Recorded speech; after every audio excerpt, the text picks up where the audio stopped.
Hello anime fans, स्वागत है आपका एनिमे एक्सप्लेन चैनल पर, जहां आज मैं आपको जुजुत्सु काइसेन सीजन 2 के एपिसोड नंबर 14 को एक्सप्लेन करने वाला हूं, जिसका नाम है फ्लक्चुएशन। एपिसोड की शुरुआत ग्रेड 1 के सोसरा मेमे और उसके भाई युई के साथ होती है, जो कि नकली गेटों के द्वारा छोड़े गए एक मॉन्स्टर के डोमेन में फंसे रहते हैं।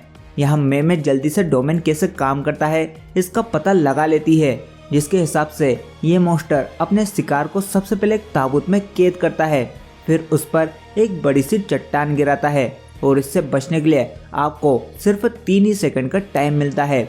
मेमे एक दो बार तो टाइम पर निकल जाती है, पर बार बार वो ऐसा नहीं कर सकती है, इसलिए फिर वो अपने भाई को उसका निशाना बनने को कहती है एंड उसकी शापित ऊर्जा को खुद से ज़्यादा बढ़ाने को बोलती है, क्योंकि यह मॉन्स्टर उसी पर अटैक करता है जिसकी शापित ऊर्जा ज़्यादा हो। युई ठीक वैसा ही करता है, क्योंकि वो अपनी बहन के लिए जान भी दे सकता है और अपनी शापित ऊर्जा को बढ़ाता है। ये देख मॉन्स्टर उस पर तुरंत हमला कर उसे ताबूत में कैद कर लेता है एंड उस पर चट्टान गिराने के लिए जैसे ही बाहर आता है, मेमे इसका फायदा उठा उसके हाथ काट देती है, पर इतना काफ़ी नहीं था, इसलिए फिर मेमे अपने कौवे का इस्तेमाल कर उसमें अपनी शापित ऊर्जा डाल गोली की स्पीड से उस मॉन्स्टर के आर पार कर देती है, जिससे उसकी वहीं पर ही मौत हो जाती है और उसका डोमेन टूट जाता है, जिससे मेमे और युई फिर से नकली गेटो के सामने शिबुया स्टेशन में आ जाते हैं, जहां गेटो मेमे की पावर को देखकर इम्प्रेस होता है। वहीं दूसरी ओर हम देखते हैं कि माकी, नानामी और नावितो नाम का एक बूढ़ा आदमी गोजो और बाकी लोगों को बचाने के लिए शिबुया स्टेशन में आते हैं, जहां नावितो शराब की एक बोतल चढ़ा कर आता है। ये देखकर नानामी कहता है कि इससे अच्छा तो मैं अकेला ही आता। तभी नावितो को खम्भे के पीछे छुपा एक शापित ऑक्टोपस दिखता है। ये देख नावितो अपनी तकनीक इस्तेमाल करता है, जिसमें ये शराब का शौकीन बूढ़ा आदमी प्रोजेक्शन टोना नाम की एक अनोखी टेक्निक का यूज करता है, जिसमें वो 1 सेकंड को 24 फ्रेम में डिवाइड कर सकता है, जिससे वो पलक झपकते ही उस ऑक्टोपस को अपनी एक फ्रेम में कैद कर उसे जोरदार पंच मारता है। ये देख तो माकी और नानामी दोनों ही शॉक हो जाते हैं। वहीं एक पंच में ही वो ऑक्टोपस उल्टी कर देता है और उल्टी में निकलते हैं बहुत सारे इंसानों के कंकाल, और रोते हुए ये कर्ज स्पिरिट जोगो, माहितो और हानामी को याद करता है और देखते ही देखते एक स्ट्रॉन्ग मस्कुलर ऑक्टोपस में कन्वर्ट हो जाता है, जिसका नाम डेगिन रहता है। इसके बाद तीनों सोसरा एक एक कर डेगिन पर अटैक करते हैं, पर इससे डेगिन को जरा सा भी फर्क नहीं पड़ता है और उसके चारों ओर पानी का एक सर्कल सा बन जाता है।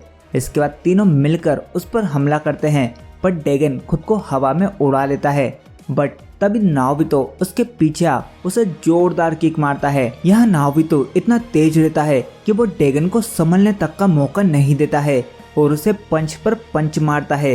इसी बीच हमें नावितो की टेक्निक के बारे में भी बताया जाता है, जिसमें नावितो 1 सेकंड को 24 फ्रेम में डिवाइड कर अपनी हर एक मूवमेंट को चुनकर लाइट की स्पीड से अटैक कर सकता है, और इस बीच अगर वो किसी को छूता है तो उसे भी उतनी ही स्पीड से चलना होगा। अगर वो नहीं चल सकता है तो वो कुछ सेकंड के लिए एक फ्रेम में कैद हो जाएगा। हालांकि इस टेक्निक की कमजोरी भी है, जिसमें नावितो ऐसी मूवमेंट को नहीं चुन सकता है जिसमें फिजिक्स लॉ और ग्रेविटी काम नहीं करती हो। अगर वो ऐसी मूवमेंट को बनाता है तो वो खुद भी कुछ सेकंड के लिए फ्रीज हो जाएगा। लेकिन नावितो इतना स्मार्ट है कि वो कभी भी गलत मूवमेंट सोचता ही नहीं है। खैर, यहाँ नावितो डेगिन को पूरा मार पाता इससे पहले ही डेगिन अपना डोमेन खोल लेता है, जिसका नाम रहता है होरिजन ऑफ द कैप्टिवेटिंग स्कंद, और सभी के सभी एक सुंदर बीच पर पहुंच जाते हैं।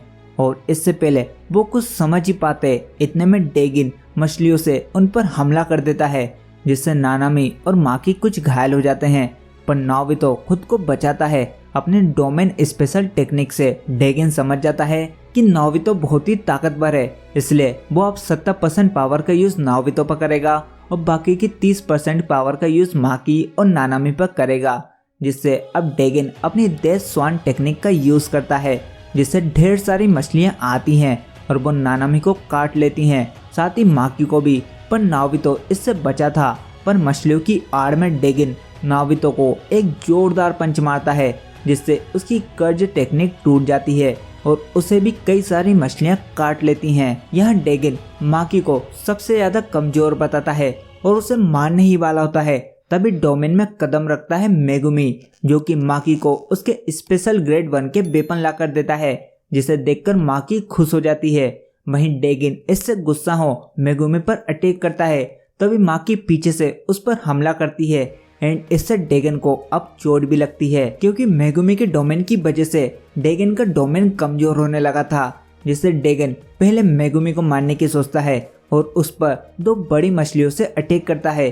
पर ऐसे कैसे? नानामी पीछे से दोनों ही मछलियों को काट देता है एंड मेगुमी से क्यूटाका एंड यूजी के बारे में पूछता है, जिससे मेगुमी बताता है कि क्यूटाका बेहोश है और यूजी स्टेशन के अंदर ही गया है, जिससे अब नानामी उसे अपने डोमेन पर फोकस करने को कहता है।